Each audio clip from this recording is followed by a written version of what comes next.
В ходе своего рабочего визита в столицу Российской Федерации президент Абхазии Аслан Бжаня изъявил желание лично поблагодарить представителей московской абхазской диаспоры за вклад по борьбе с вирусной инфекцией COVID-19. Руководству и членам оперативного штаба по сбору и доставке гуманитарной помощи в Абхазию в период острой фазы пандемии Аслан Бжаня вручил почетные грамоты. У нас дела обстоят более-менее удовлетворительно. Я еще раз хотел бы вас за это поблагодарить. Расслабляться мы не намерены, будем работать дальше. Вот я встречался вчера с министром здравоохранения, с господином Мурашко. Мы переговорили с министром обороны, в администрации президента мы обсуждали этот вопрос. Будем просить наших российских коллег продлить время нахождения российских врачей военного госпиталя. Сейчас это пока до 15 января. А далее, я думаю, что нам пойдут навстречу. Вчера в разговоре с министром здравоохранения и в администрации президента наши российские друзья выразили готовность оказать нам поддержку в плане поставок вакцины.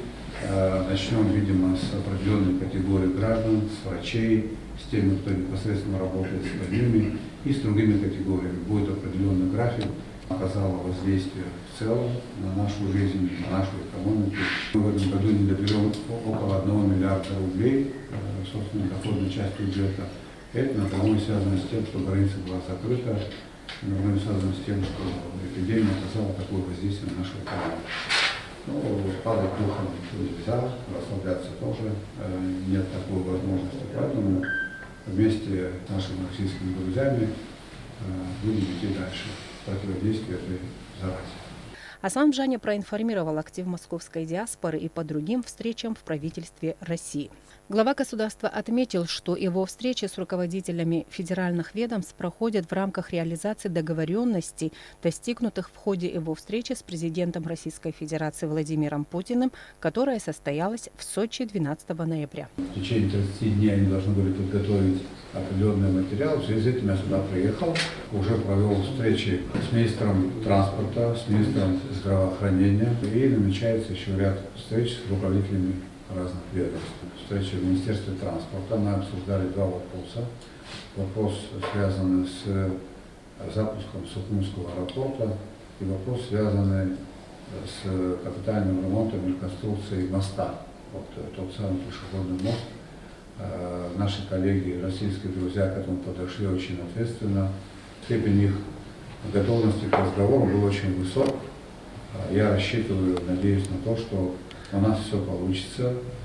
Этот проект требует несколько лет. Нашли понимание в том, что это не только экономический проект, это проект, который выходит за рамки экономики, и в рамках этого проекта нельзя руководствоваться соображениями и интересами перевозчика.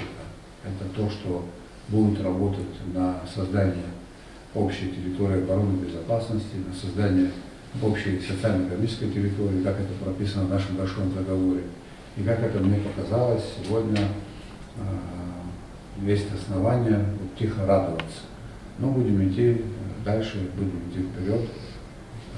По мере того, как будут совершаться более-менее существенные шаги, мы будем информировать нашу общественность. И я предполагаю, что у нас есть хороший шанс для того, чтобы этот проект был реализован. Сегодня была встреча, вот только что я еду с Министерства сельского хозяйства, министр сельского хозяйства, первый вице-премьер Беслан Цимович. Там тоже заинтересован был разговор, не просто разговор, разговор подкрепленный существенными финансовыми возможностями. Формируется несколько программ в области сельского хозяйства. Сейчас идет процесс подготовки документов. Я думаю, что в этом направлении тоже у нас будут существенные продвижки вперед. Многие из вас, наверное, знают о том, что у нас в этом году хороший урожай цитрусовых, и последние 2 месяца имеют место быть проблемы на границе. В прошлом году перевалка грузов, она обходилась для экспортеров около 12 рублей за 1 килограмм. Мы поставили такую задачу, что это не должно быть больше, чем 6 рублей. Понятное дело, что мы прогнозируем урожай примерно которые будут вывозиться из Абхазии, это в 3 раза больше, чем в прошлом году. И вот эти 6 рублей, которые мы попытались сэкономить для наших крестьян, если вещи назвать своими именами, начали создавать проблемы. Потому что эти 6 рублей распределялись, видимо, между теми, кто имеет отношение к перевалке груза. Это дело обсуждали. А как меня сегодня проинформировал премьер-министр, за последние 2 суток такого нет. Пока будет так, я думаю, что в облегченном режиме, потом уже в будущем году, наверное, нужно будет все это менять фундаментально. То есть правила, которые должны быть выработаны и приняты на вооружение, с тем, чтобы таких проблем у нас не было. Присутствующие здесь знают о том, что в последнее время у нас в острой форме проявился кризис, связанный с деятельностью электроэнергетической системы. Энергетика находится в аварийном состоянии, и этот процесс сложился не за день, это прогнозируемо было. Можно поднять документы 2013 года, 2012, когда специалисты об этом говорили, 2015, 2016, 2017 годов. Действенных мер принять, к сожалению, не удалось. Я не хочу на кого-то кивать, там абсолютно нет. Я просто говорю о том, что есть сегодня. И мы встанем перед выбором, что нам делать дальше с энергетикой. Есть закон об энергетике, который устанавливает определенные правила. Вот. На мой взгляд, этот закон, на мой взгляд, в какой-то части нуждается в корректировке. В течение нескольких месяцев, я думаю, полгода максимум, мы будем иметь цифру, которая нам нужна для того, чтобы наша энергетика работала в безаварийном режиме. Речь будет идти о миллиардах рублей. Это не 1 миллиард, не 2, не 3 и не 5, а значительно больше. Потом надо будет нам всем думать, на каких условиях и где взять эти деньги, для того, чтобы наших граждан был качественный свет дома. Тариф, существующий в Абхазии на протяжении 6 или 7 лет, он не менялся, 40 копеек. Такого тарифа на постсоветском пространстве нет нигде.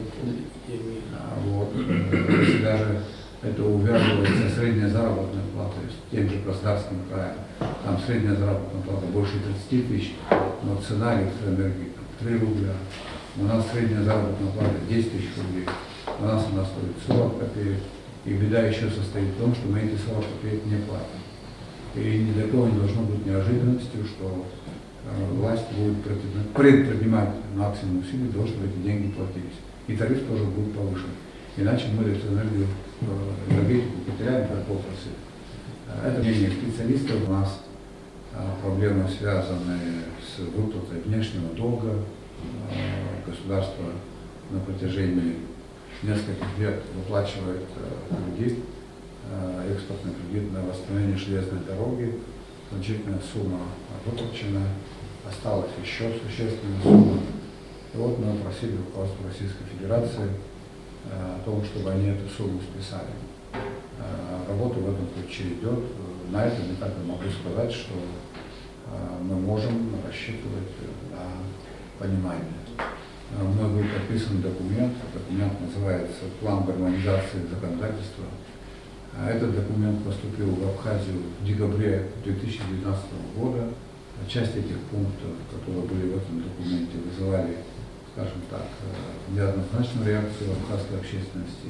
Это вопрос, связанный с правом приобретения граждан Российской Федерации жилой недвижимости. И там был пункт, который звучал примерно таким образом: внесение изменений в закон о энергетике в части запрета на приватизацию объектов электроэнергетики.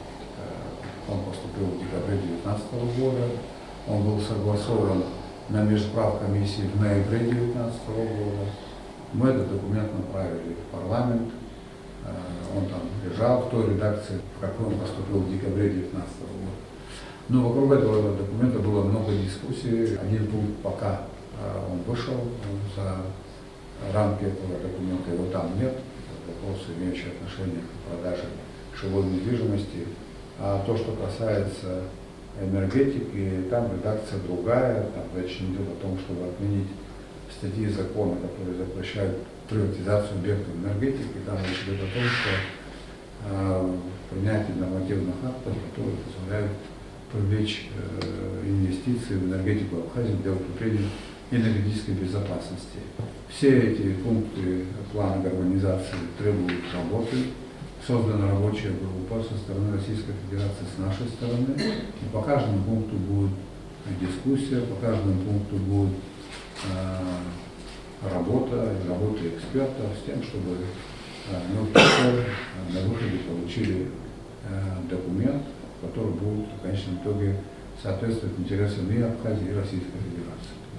Ну, прекрасно вы осведомлены о тех процессах, которые происходят в последнее время, о тех процессах, которые происходили на Южном Кавказе, в Карабахе, какая там была история, чем она завершается.